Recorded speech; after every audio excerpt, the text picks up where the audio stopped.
Arkādī?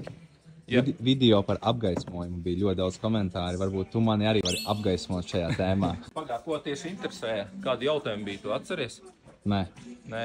Kā pareizi nopirkt lampiņu spuldzes? Pirmais jautājums vispār parasti, ko es uzdodu klientam, kāda lampiņā viņam vajadzīga, tas ir nozīmē cokols. Ja standarta, tad es saprotu, ka viņam vajag to lielu cokolu, tas ir J27, ka viņš.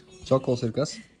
Tas ir apakšā. Šis, aha. Patrons. Pārsvarā visvieglāk vai lielais patrons vai mazais patrons.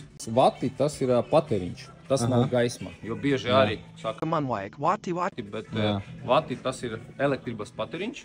Lumini, no tas ir nozīmē apgaismojumu. Teiksim, ir 1000 lumini, tas ir 75 vati pa veicam.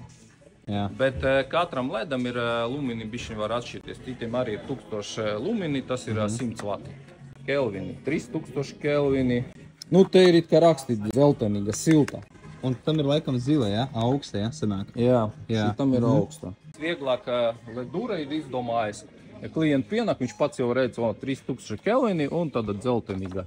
Forši uzzīmējuši, kur ir 4000 balta. Cik ir ieteicami lumini uz 1 kvadrātmetru? No 200 luminiem līdz 300 tas ir tāds vidējs ieteikums ir uz kvadratmetru.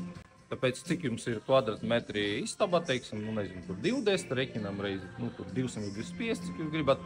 Un to kopēju lumini tad varam apskatīties un paņemt, vai jums der vai neder tas apgaismojums.